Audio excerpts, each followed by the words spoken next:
In cosmology, the standard model is the lambda CDM or lambda cold dark matter concordance model. This model uses Friedmann equations to calculate the age and size of the universe. It relies heavily on general relativity from Einstein. Almost any major project in the last 10, 20 years or that's ongoing, whether it's LIGO, the laser interferometer to measure the so-called gravitational waves, whether it's any of the space probes or comet missions, the Parker Solar Probe, or the huge amount of hours required for telescope time, or the undermine tests, the deep underground tests for dark matter, and all the other exotic and interesting experiments that they conduct, trying to make real the theoretical underpinnings of cosmology. Similarly, with particle physics, you have the Large Hadron Collider, the project by CERN, that has essentially basically produced nothing other than a particle zoo over the last, I don't know how many years, at a stupendous cost. The cost for all these projects over the last 50 to 100 years probably runs into the very close to the $1 trillion territory. Okay, that's globally, but still a massive amount of money. And you've got to add the grants and the university funding and all the other affiliated ancillary related industries and public understanding of science programs that they run. If any one of these underpinnings is falsified, the entire structure collapses. Everybody who teaches all the other underpinnings of, let's say, the cosmology or even particle physics, these are all the physics springs up from these two standard models. It all comes upwards from here.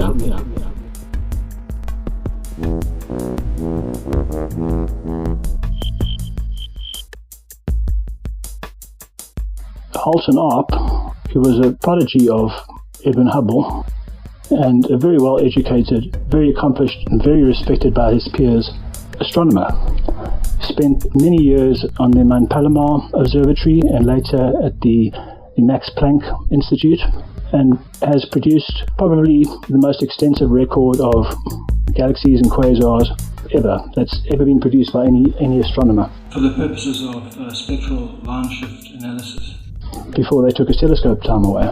Almost amazingly, his Atlas of Peculiar Galaxies is still up at Caltech, and I'll post that link below, along with a documentary called The Cosmology Quest, which gives his story and it's essential viewing for anyone with an interest in these things. I mean, it's really riveting stuff, unbelievable.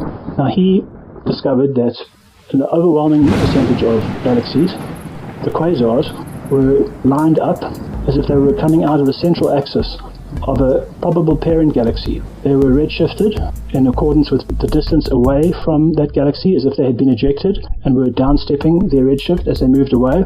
The redshift was quantized specifically to that parent galaxy, and there were dozens and dozens and dozens, I'd say hundreds of cases. He also found high redshift quasars were either attached to or in front of low redshift galaxies, which in a stroke falsifies the notion that redshift has a one-to-one ratio with recessional velocity in a stroke.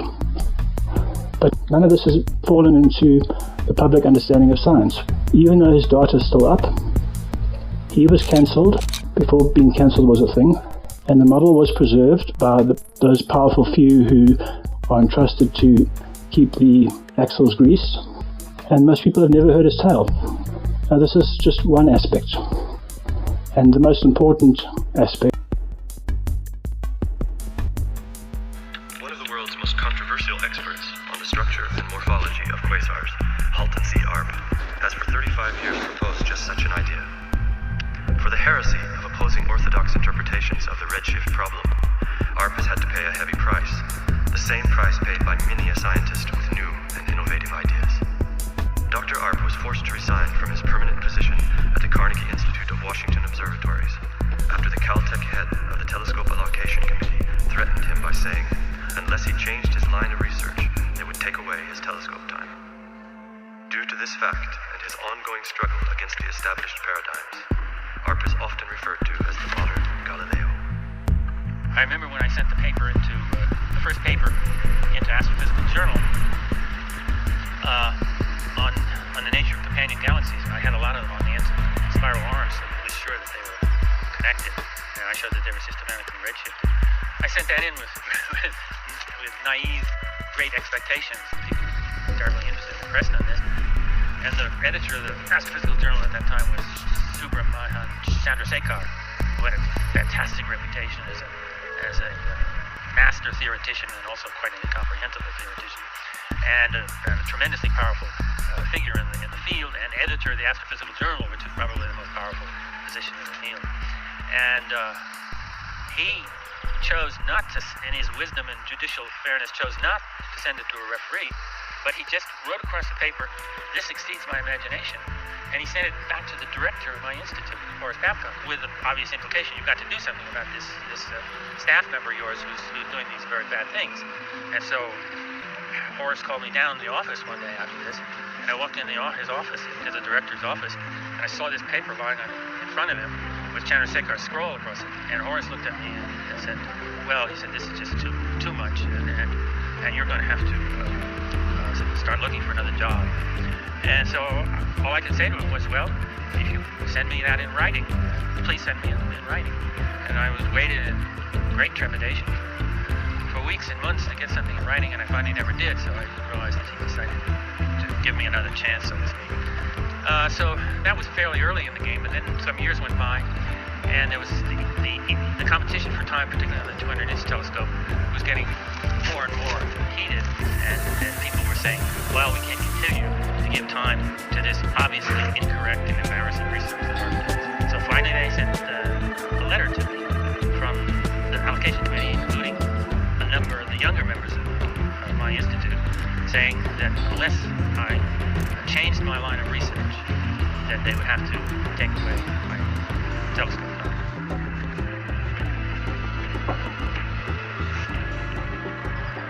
At that point I considered the situation very carefully, and I figured that the evidence, although a lot more evidence could be gathered and has since been gathered since then, the important thing was not the evidence, because it was true someday. The important thing was the principle of scientific investigation, whether scientists could follow new lines of investigation and follow up on evidence which apparently contradicted the current theorems and the current paradigms. And I also felt that regardless of what happened to me personally, that this was the important issue, and that I had no choice but to resign on the point of this issue, so that if it developed, which I thought it would, that my line of investigation was correct, then people then in the future would say, "Okay, this was the wrong thing to do, and in the future we're going to have to see that this kind of thing doesn't happen again."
And it's almost beyond belief that because Subramani Chandrasekhar decided that it exceeded his imagination.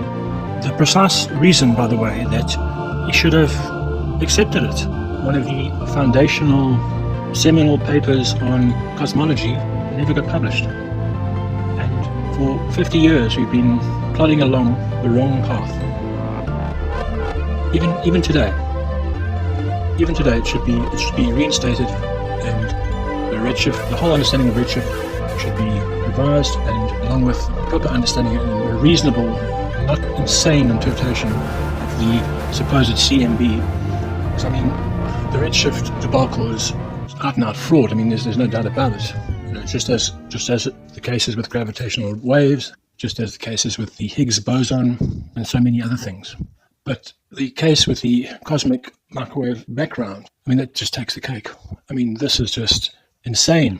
There's just no scenario where you can imagine such a thing being accepted, but yet it was. And it's just this is a paradigm shift. You've got to get your mind out of the mindset where you look at these theoretical physicists with awe and respect.